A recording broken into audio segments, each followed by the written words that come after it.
Hello everyone, how are you all? I hope everyone is doing well. Today we have come here to learn about the chapter microorganisms on the topic useful microorganism of class 8. In the last class we have learned about some of the classification of microorganisms. So today we shall see about some of the usefulness of microorganism in our day-to-day life. Let's begin. So yes, useful microorganism. Microorganisms are useful to us in several ways. They are used in many ways to us and some of them we will see today. So microorganism plays an important role in our lives and some of them are very beneficial in many ways whereas some are harmful and some causes disease. Today we shall see about some of the usefulness of microorganisms, where they are used, how they are used. So microorganisms are used for making curd from milk, even for making cheese, pickles, bread, cakes, pastries, alcohol, wine, vinegar, etc. So you must have observed this all the things in your day-to-day life, that how this curd is formed, how this bread is made, how these pastries and cakes are being made. So yes, there also microorganism plays an important role. So yes, first point you can see making curd from milk. So the bacterium called as lactobacillus which reproduces in the milk and helps to convert milk into curd. So we will see one activity related to this topic, that is making curd from the milk.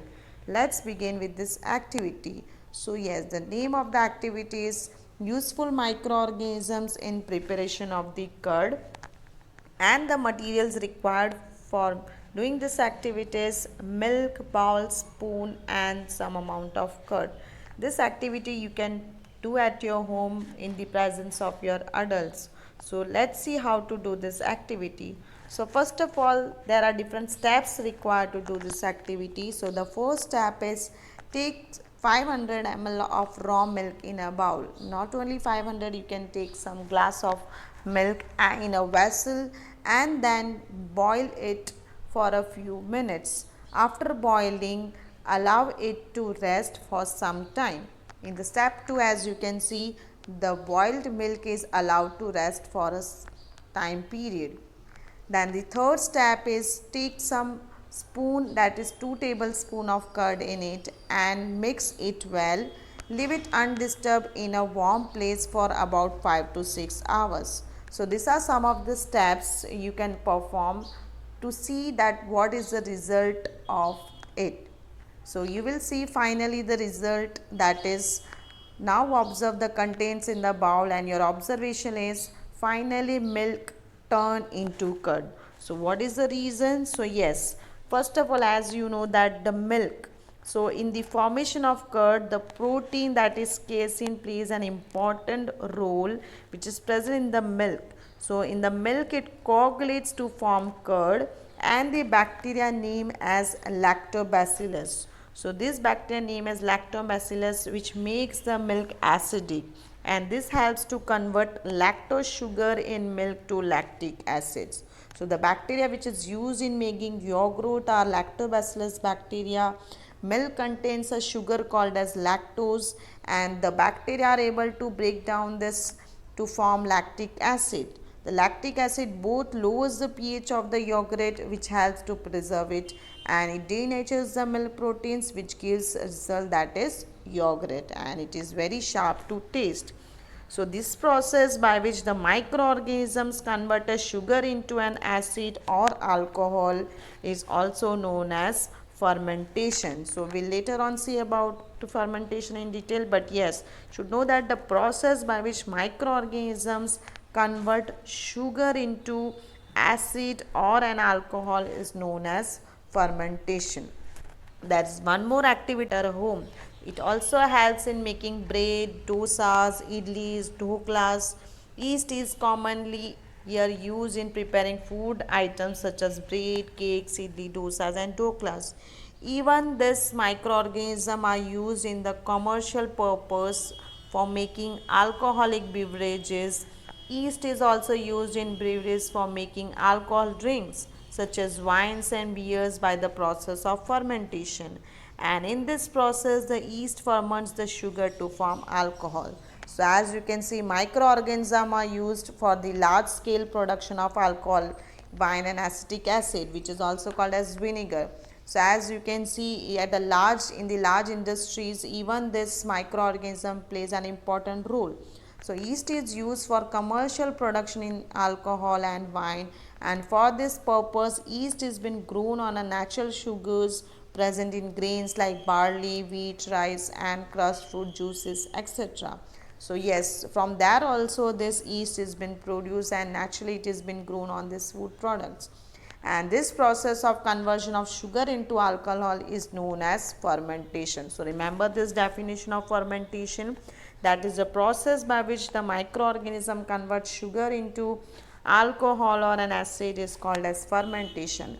And you know who has discovered this word fermentation or this process? So the scientist name as Louis Pasteur. So yes, Louis Pasteur was a person who first discovered ferments the sugar to form the alcohol.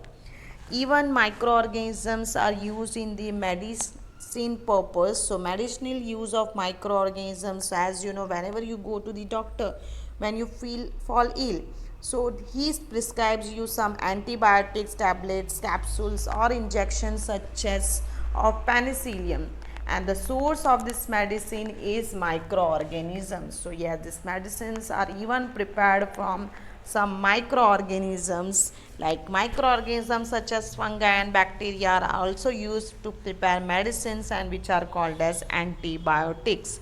And these antibiotics that treat disease in humans, animals or even plants. So the first antibiotic penicillin was discovered by Alexander Fleming. So Alexander Fleming was a person to discover the penicillin, the first antibiotic, and by using the fungus called as penicillium.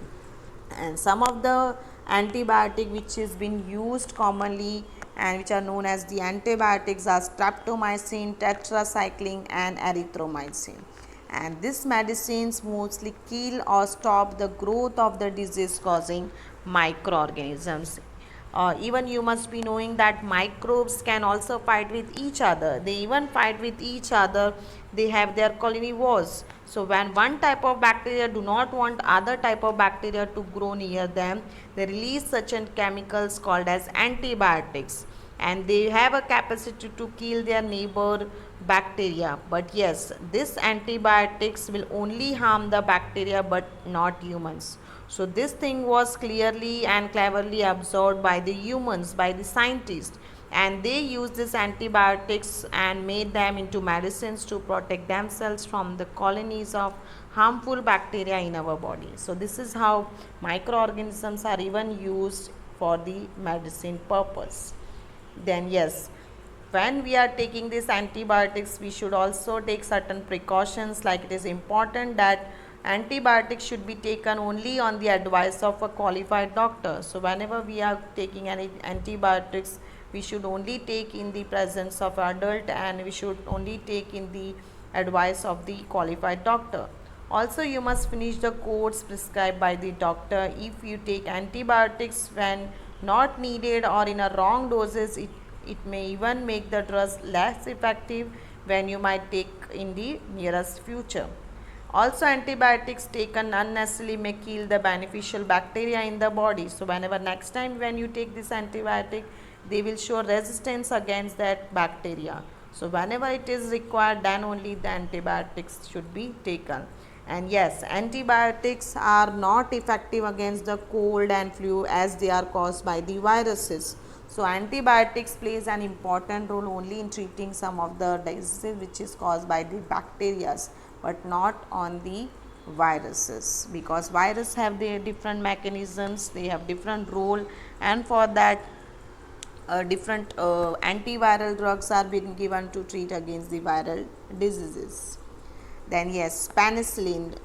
Alexander Fleming was working on the culture of disease causing bacteria, and suddenly he found that some spores of little green mold on his culture plates, and he observed that the presence of mold prevent the growth of bacteria. and in fact it also killed many of this bacteria, and from this mold penicillium was prepared. So this is how the discovery of penicillin was done by the Alexander Fleming. Then next, yes, vaccine. Even microorganisms plays an important role in making vaccine. So vaccines contain disease causing microbes that are either dead or weakened to prohibit any disease.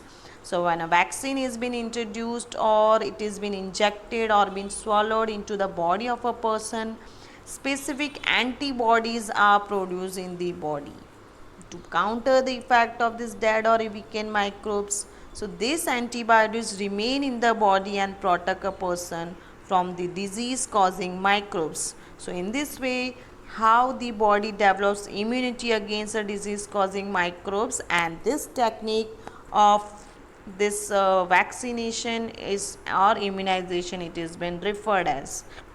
Even the vaccines offers protection against diseases such as tuberculosis, diphtheria, hepatitis and polio. So the first vaccine was developed by the Edward Jenner against the smallpox. Now remember this, that a foreign substance which induces an immune response in the body is known as antigen, and the response which is usually manifested by the production of special proteins are called as antibodies by our body in order to find off the antigens. So this is how the vaccine plays an important role in our bodies. So several diseases include cholera, tuberculosis, smallpox and hepatitis can be prevented by vaccination. Even microorganisms plays an important role in increasing the soil fertility. So yes, the amount of nitrogen present in the soil in the form of nitrates or nitrates usually impacts the soil fertility, and there are certain bacteria such as nitrobacteria and rhizobium and blue-green algae such as nostoc. They helps to convert the atmospheric nitrogen into nitrates and nitrites or ammonia, and this is how they increases the soil fertility, and these organisms are referred to as biological nitrogen fixers. So this is how microbes are nowadays widely employed in the production of clean fluid like ethanol from the corn and sugarcane by the process of fermentation. So yes, microorganisms also plays an important role in increasing the soil fertility. Even microorganisms are very helpful in cleaning the environment. That is, microbes help in keeping our environment naturally clean by decomposing the dead matter. So as you can see, the plants or animals, when they die, they get buried inside this soil. Now how they get buried inside the soil, that is, there is a role of certain decomposers, certain microorganisms. These decomposed substances again they are reused from the soil by plants and thus recycled. So when they added waste to the wastewater, they get involved in certain chemical reactions, and as a result they produce enzymes and clean the wastewater. And this bacteria can be as well as aerobic as well as anaerobic. Even bacteria break down many plants, animals waste and produce biogas. Biogas, as you know, it is one of the important byproduct which can be used in cooking gas, even for lighting the houses, especially in the remote areas. So apart from the this all things uses, even microorganisms are used in useful in making some separating fibers of some plants. Even they are used as a eco-friendly pesticides. Even some are used in the genetic engineering. Even some bacteria are involved in the copper extraction process in the production of perfumes, ethanols and steroids. So see, these are some of the usefulness of microorganisms which we have discussed today. So yes, microorganism plays an important role in the food and beverage industries, in making medicines, in making antibiotics, making vaccines. Also helps in increasing soil fertility and cleaning the environment. So that's all for today's topic about the harmful effect of microorganisms on the living organisms. So thank you very much everyone.